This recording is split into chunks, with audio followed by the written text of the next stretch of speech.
तो दोस्तों, सतपुड़ा का मैंने आपको जो मॉन्यूमेंट है उसका तो मैंने आपको टूर करा दिया, लेकिन ये वीडियो तब तक कंप्लीट नहीं होगी मेरे लिए जब तक कि मैं आपको दो सतपुड़ों के बारे में ना बताऊं। अब आप सोचिए कि दो सतपुड़े क्या हैं भाई। तो दो सतपुड़े वो हैं, एक वो सतपुड़ा जिसमें मैं अभी बैठा, आप मेरे पीछे देख रहे हैं, 7 द्वार देख रहे हैं, 7 दरवाजे देख रहे हैं। और दूसरा सतपुड़ा वो है जो आज से 170 साल पहले सर सैयद अहमद खान देख के गए। उस सतपुड़े में क्या फर्क है, अब आप बोल सकते हैं। तो उसमें ये फर्क है कि ये जो सतपुड़ा एक मॉन्यूमेंट है, कोई यहाँ पे सिगरेट कर पीने आ जाता है, कोई घूमने आ जाता है, कोई टाइम पास करने आ जाता है, लेकिन वो जो सतपुड़ा जो सर सैयद अहमद खान देख के गए थे वो एक जीता जागता मॉन्यूमेंट था, वो एक जीता जागता एंटिटी था। वहाँ पे लोग रेगुलरली आते थे, लोग रहते थे। तो वो नज़ारा जो सर सैयद अहमद खान जो देख के गए थे, मैं उसके बारे में कुछ जिक्र करना चाहता हूँ आपसे। मेरे पास एक किताब है उनकी, जो एक वर्ल्ड फेमस किताब है, उसका नाम है आसार सनादी। ठीक है, तो इसका अब जाके इंग्लिश ट्रांसलेशंस मिले हैं, लेकिन जब मैंने खरीदी थी उस टाइम इंग्लिश ट्रांसलेशंस नहीं थे, सिर्फ उर्दू ट्रांसलेशन था। तो इस किताब को पढ़ने के लिए मुझे उर्दू सीखनी पड़ी, और मेरी उर्दू कुछ ऐसी खास है नहीं, जितनी फ्लुएंसी से मैं इंग्लिश, हिंदी या फारसी पढ़ सकता हूँ, उतनी फ्लुएंसी से मैं उर्दू नहीं पढ़ सकता। प्लस ये थोड़ी सी अलग टाइप का, ये टाइप उर्दू नहीं है, एग्जैक्टली जो है टाइप उर्दू नहीं है। तो आप मेरे साथ थोड़ा सा पेशेंस रखिएगा, बहुत धीरे धीरे पढ़ूंगा मैं, लेकिन ये मैं धीरे धीरे पढ़ूंगा और थोड़ा प्रॉब्लम्स होगा तो गलतियाँ माफ़ करना। लेकिन ये पढ़ मैं इसलिए रहा हूँ क्योंकि ये पैसेज पढ़ने के बाद एक सवाल उठेगा आपके दिमाग में, मेरे दिमाग में और हमारे सोसाइटी के दिमाग में, कि क्या हमें वाकई सारे मॉन्यूमेंट्स को में घेराबंदी करके उन्हें एकदम बंद कर देना चाहिए। अगर एक पॉजिटिव सोशल इंटरेक्शन हो रहा है मॉन्यूमेंट्स के साथ, उस लोकल मॉन्यूमेंट के साथ, तो क्या हमें उसे रोक देना चाहिए? तो इन सब बातों को लेके हमें ये सवाल उठेंगे। अभी दिवाली आ रही है, आज छोटी दिवाली है, तो इसलिए ये पैसेज जब मैं पढ़ूंगा, जब मैंने पढ़ा ये पैसेज, मुझे बहुत ज़्यादा इम्पोर्टेंट था। क्या कहते हैं कि ये चीज़ को रोशन करना आप पे कि दिवाली का सतपुड़ा से क्या महत्व था। तो ये सब चीज़ जानना आपको बहुत ज़रूरी है। आज के डेट पे आर्कियोलॉजिकल सर्वे ऑफ इंडिया जब मॉन्यूमेंट्स टेक आउट करता है, इस डर से कि इंक्रोचमेंट ना हो जाए, जो कि बात 100% सही है। लेकिन अगर कोई लोग रेगुलरली आते जाते इस मॉन्यूमेंट से इंटरेक्ट करते हैं, लोकल्स, नो ऑब्वियसली जब वो मॉन्यूमेंट से इंटरेक्ट कर रहे हैं तो वो थोड़ा धार्मिक भावना ही होती है जो कि सदियों तक चलती है। वरना ऐसा कोई नहीं होता कि एजुकेशन के तौर पे इंटेलेक्चुअल पर्पसेस के वजह से कोई एक जगह आए या ना आए, स्पेशली क्योंकि ये पुल है, ये कोई महाविहार, नालंदा महाविहार नहीं है हमारा, ना ये तक्षशिला महाविद्यालय नहीं है कि लोग आए जाए इंटरेक्शन चलता है, क्योंकि पढ़ने का स्थल था। उस टाइम वर्ल्ड हेरिटेज साइट बोल के भी कोई कंसेप्ट नहीं थी। तो 400, 500, 600 साल जो लोगों ने इंटरेक्ट किया इस पुल से, जो रिश्ता जो बना रहा, उसके बाद उसको हाईलाइट करना बहुत ज़रूरी है। ये पुल एक हिस्टोरिकल, मैं फिर से बैकग्राउंड दे देता हूँ आपको कि पुल के बगल में वहाँ पे जो है चिराग दिल्ली का गाँव है। तो गाँव वालों के इस पुल से बहुत ही गहरा रिश्ता था, जो बाद में अंग्रेज़ों के वक्त टूट गया। ये YouTube वीडियो शूट कर रहा हूँ इसलिए मैं पढ़ पा रहा हूँ, वरना अगर लाइव में वॉक में जो मैंने कराई थी उसमें मैं ये नहीं पढ़ पाता। तो मेरे से थोड़ा सा पेशेंस रखना, जो टफ वर्ड्स होंगे उनके वर्ड मीनिंग्स मैं आपको बता दूँ। सतपुड़ा तो मैं पढ़ता हूँ, सतपुड़ा बाय सर सैयद अहमद खान। इस किताब के बारे में एक छोटी सी बात लिख दूँ कि इस किताब के 2 वर्जन्स निकले थे। एक दोनों वर्जन 1850s में निकले थे, और दोनों ही वर्जन्स जो थे 1857 का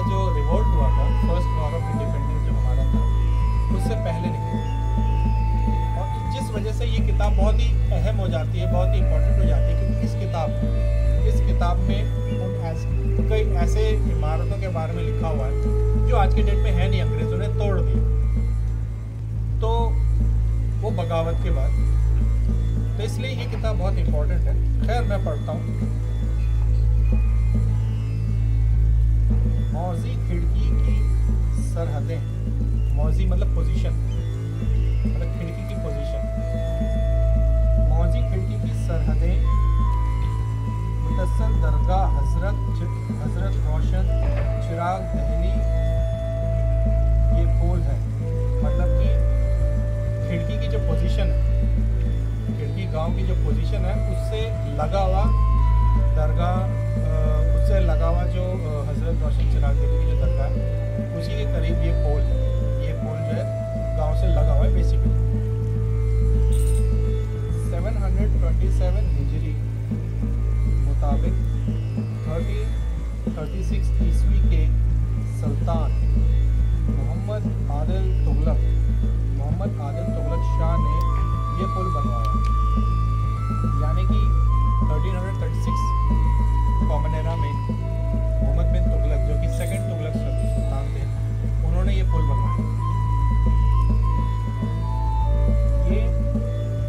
ये बंद है। बंद मतलब जो पानी रोकता है उसको बंद कहते हैं। ये बंद है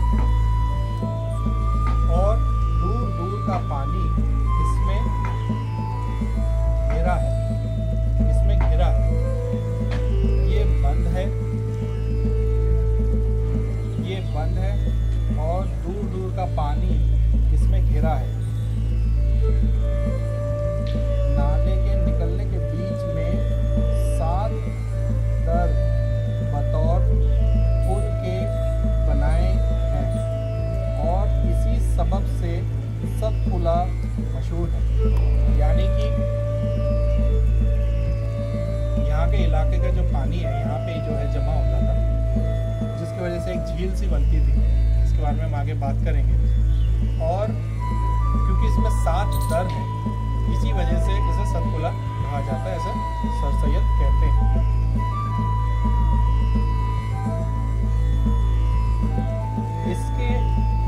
इसके ऊपर भी मकान है, इसके ऊपर भी मकान बने हुए हैं और दो दरवाजे बहुत खुशनामी से बनाए हैं।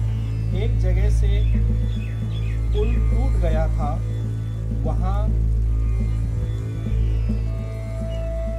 कूचा बना दिया है।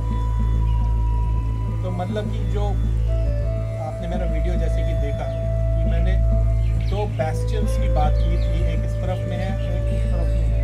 इनको सर सैयद ने मकानों का जो है दर्जा दिया है। और जैसे कि मैंने बोला पहले, वहाँ पे मदरसे चलते थे, तो वो बेसिकली मकान जैसे ही दिखते हैं। और मकान और ये बैस्टियंस के एंट्रेंस, जो आपने खाली से एंट्रेंस में जो हम एंटर हुए थे, तो वहाँ पे बड़े खूबसूरत दरवाजे थे जो आज के डेट पे नहीं है। 1850s में बड़े खूबसूरत दरवाजे थे। इस पुल के दरों के पास, दर मतलब दरवाजों को दर कहते हैं। इस पुल के दरों के पास एक कनवान था। कनवान मतलब कि कुआं, कनवान था। अगरचे वो कनवान अब नहीं रहा, मगर नाले में एक गड्ढा कर पानी जमा करते हैं। तो यहाँ पे जो आप कनवान जैसे कुआं जो नहीं है, लेकिन नाले में जो साफ पानी का नाला, आज के डेट में तो गंदा पानी, लेकिन वो साफ पानी का नाला था, उनको भी नाले कहते थे। तो स्ट्रीम्स, इंग्लिश में हम स्ट्रीम्स कहते हैं। तो उनमें गड्ढा करके साफ पानी का एक वो बनाते थे। हम उनका जिक्र कर रहे हैं सर सैयद। वो कनवान अब नहीं रहा, मगर नाले में एक गड्ढा कर पानी जमा करते हैं और उसको तबर्रुक समझते हैं।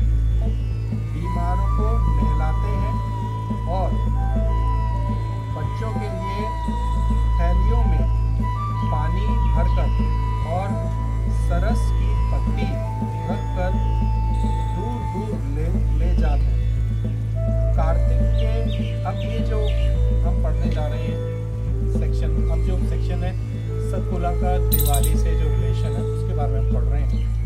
कार्तिक के महीने में दिवाली के करीब हफ्ते और इतवार और मंगल के दिन बड़ा हजूम होता है। यहाँ पे बड़ा हजूम होता है। बेसिकली 1850s में ये बड़ा नॉर्मल था। कार्तिक के महीने में दिवाली के करीब जो हफ्ता था वहाँ पे उस टाइम पे यहाँ पे बड़ा हजूम होता था। और इतवार, मैं फिर से पढ़ लूँ, इतवार दैट इज संडेज एंड मंगल that is Tuesdays, Hanuman ji का दिन यहाँ पे हमेशा भीड़ लगती है।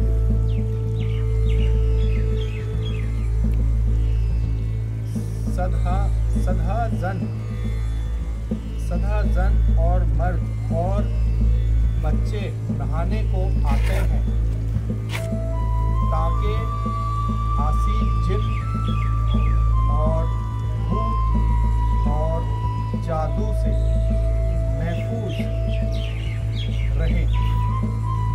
मतलब वो लोग क्यों आते हैं यहाँ पे सतपुड़ा में इतने दिनों में, जो दिनों का मेंशन किया, ताकि जिनों से, जादू टोने से और भूत पिशाच से बचने के लिए यहाँ पे आते थे या पानी में जो है नहाते थे। मर्द, औरतें, बच्चे सब आते थे। मैंने कहा ना, मैं दो सतपुड़ा की बात करूँ, एक जो आज पे है जो खंडर है और एक वो सतपुड़ा जो जीवित है 170 साल। कहते हैं कि यहाँ हजरत रोशन चिराग दहली ने वजू किया था और इसके सबब यहाँ के पानी को बुजुर्ग जानते हैं। यहाँ के पानी को बुजुर्ग जानते हैं। दिवाली के दिनों में यहाँ के पानी को बुजुर्ग जानते हैं। दिवाली के दिनों में यहाँ के पानी की छोटी सी थैलियाँ 6 टके को बिकती है। मतलब 6 टके तक का प्राइस होता था। यहाँ के पानी जो है सेल होता था, बेचा जाता था। इतना वैल्यू था यहाँ का, इस जगह का। आज के डेट पे जो, तो दोस्तों ये इस जगह की वैल्यू दिखाता है कि, तो दोस्तों ये था डिफरेंस तब के सतपुड़ा में और अब के सतपुड़ा में। जो आज के डेट पे ये जो आप जो मॉन्यूमेंट देख रहे हैं, वीरान सा, गुमनाम सा, एक टाइम था जब इस झील में नहाने के लिए, इस झील में एक वक्त था जब हजरत रोशन चिराग दहली ने वजू किया था। इस झील में एक वक्त हजारों लोग आते थे नहाने के लिए। भूत पिशाच, आसीब जिन, इन सब से जो है मुक्ति पाने के लिए, बीमारियों से मुक्ति पाने के लिए। आज वो झील सूख गई है, इमारत खंडर हो गई है, कोई भी नहीं है।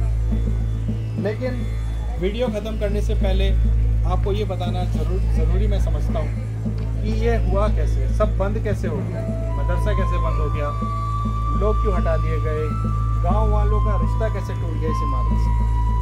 तो वजह क्या हुई कि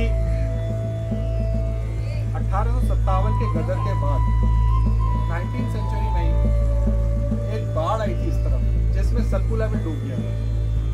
उस बाढ़ के बाद ब्रिटिश ऑफिसर्स ने डिसाइड किया कि इस इमारत को जो है घेर लेंगे, एक बाउंड्री वॉल से घेर लेंगे। जो नाला जो यहाँ से बहता था, जिसका जिक्र सर सैयद अहमद खान ने भी किया कि पूरे इलाके का पानी यहीं पे इकट्ठा होता था, वो नाला को डाइवर्ट कर दिया गया। जो और इस इमारत की जो बाउंड्री वॉल थी उसके बाहर से वो नाला आज के दिन पे आज भी बहता है। प्रेस एनक्लेव रोड के नीचे से निकलता है वो नाला।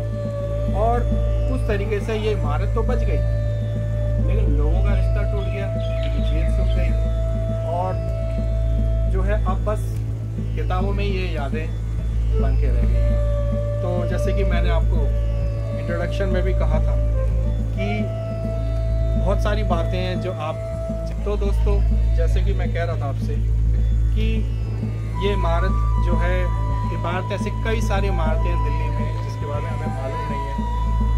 तो दोस्तों, जैसे कि मैंने ये जो वॉक जो था मैंने आपका करवाया, वर्चुअल वॉक जो करवाया, इसके स्टार्टिंग में मैंने आपको बोला था कि कई कितने सारे इमारतें, सैकड़ों इमारतें पूरे हिंदुस्तान में, जिनके बारे में अब लोग कुछ ही लोग हैं जो जानते हैं प्रॉपरली, और उसके अलावा जो बाकी जो उनके बारे में इंफॉर्मेशन है सिर्फ किताबों में ही सीमित रह गई। कई ऐसे किताब हैं जो ऐसे स्क्रिप्ट में ही नहीं है, कई ऐसे किताब हैं जो ऐसे स्क्रिप्ट में ही नहीं है जिसमें हम पढ़ सकें, जैसे कि इंग्लिश ट्रांसलेशन इजीली अवेलेबल नहीं होती। तो उसमें हम जैसे लोग आते हैं, हम जैसे जिन्होंने अपनी ज़िंदगी जो है ज़ाया कर दी इन इमारतों के बारे में पता करने के लिए, मैं उम्मीद करूँगा कि आपको ये जो पेशकश जो है मेरी पसंद आई होगी। इस पेशकश पे मैंने और मेरे कैमरा पर्सन रोमिल ने काफ़ी मेहनत की है। मैं आपसे उम्मीद करूँगा कि आपसे जल्द मुलाकात होगी। आप लाइक, शेयर और सब्सक्राइब करना मत भूलिएगा इस चैनल को। आपको क्या लगा, आपके क्या कमेंट्स हैं, आपके क्या राय मशवरे होंगे, वो ज़रूर दीजिएगा कमेंट बॉक्स में।